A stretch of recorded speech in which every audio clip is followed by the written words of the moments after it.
So it is officially the end of Pennsylvania's hunting season. My hunting management unit or wildlife management unit had an extended firearm season for does. So it went till the 19th, and it is the 22nd now. And I've already put out a little bit of food. I want to take some inventory of what I have left, and I plan to do a little bit of a feeding program per se throughout the winter. I'm not going to spend hundreds of dollars a week now. Maybe I'll spend $80 a week, but I want to provide food for these deer, and kind of my main goal right now is I want to get inventory of what's left. I've been doing a lot of work on this property ever since I got it, or ever since I've filled my tag in November, buck tag, and there were a lot of good bucks here early in the fall that were really just passing through, and I want to know if they're still here. There's one in particular that I passed up this year. He's pretty nice 9-point. He made it. I got a picture of him last night. He lives right up here in the neighbor's clear cut, and then he kind of works his way down through my property, and he'll bed occasionally on the property. And I just got a picture of him yesterday at 1 o'clock in the afternoon, so he's here. And kind of what I have behind me here, this is what I did as soon as I was able to. I got some alfalfa bales here, and this is actually a third cutting of an alfalfa crop, and supposedly that has the most protein. It's probably the most stemmy, but it has the most protein, and that is what these deer are looking for this time of year. And another reason I'm doing this is I just want to improve the health of the herd.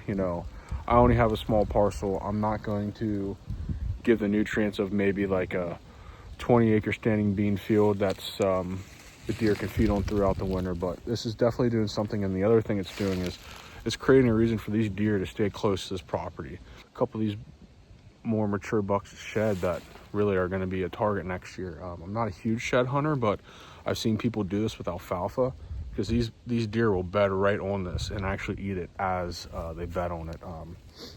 And alfalfa is mainly just protein, so I'm going to supplement that with some carbohydrates. Easy enough with some corn. I have 100 pounds of corn here. We're expecting to get a foot or two of snow this weekend. So I want to give something for these deer to keep their energy up and make sure they're not having too harsh a winter. Clearly, I'm not their total home range. Some of these deer might live on here permanently, but for the most part, they're just passing through my property. But if I can keep them on here, maybe some of these bigger bucks will drop their sheds, and maybe I can get my hands on some of their sheds. But basically what I'm going to do is, I already have 2 bales of alfalfa hay out here. I have 2 more. And this, I think I'm going to leave these kind of intact. With they're supposed to be 2 foot of snow, between 1 and 2 feet of snow, that's going to be buried. Now the deer will dig it up, but also I don't want it to be completely wet because it will get moldy. I think it's probably too cold for the mold to start, but I'm sure they don't want wet alfalfa. But also they're probably not very picky this time of year. So I have noticed that some of these treetops that I have laying here from this food plot that I cleared, I can tell that they've been eating them, which is good. That's kind of a multi-purpose use there. I dropped these trees and cut the tops and moved them to one section so I could create a food plot, but also it's providing deer with browse for the winter. Those deer will help themselves. They'll gladly eat that. They're looking for woody stems, browse right now.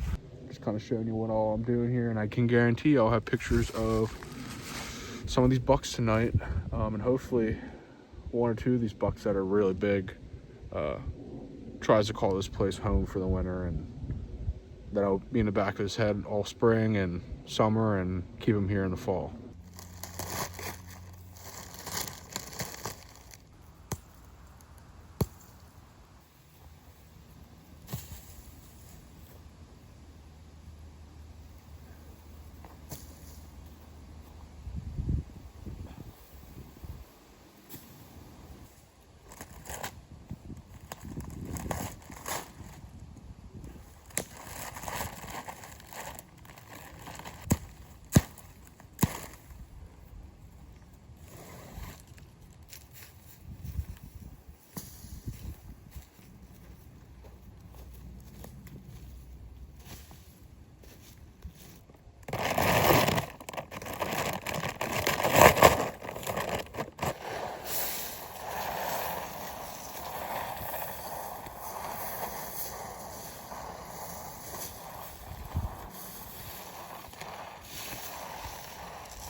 All right, I got everything laid out.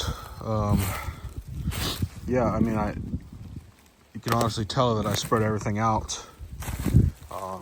Just, a couple feet, so they're not all gathered into one spot. They start to get really competitive over food this time of year because it's a limited resource. So I kind of just spread it out to give them their own little space if they wanted to, and I put some over here. And you could see the difference between the stuff I put out even just a few days ago and stuff I just put out today. So yeah, I can guarantee we'll be getting some pictures tonight, and hopefully it's the buck that I'm after, or one of the bucks. I think there's three. There's three that I know of right now that I'd really like to get my hands on their sheds or just keep them around in general. So this is kind of how I'm gonna do it until spring. In late February, I'm gonna start frost seeding these. Get some clover in here. Then the spring, there's no competition for food. Everything's edible in the spring. So just something to keep them around for the winter and keep them healthy.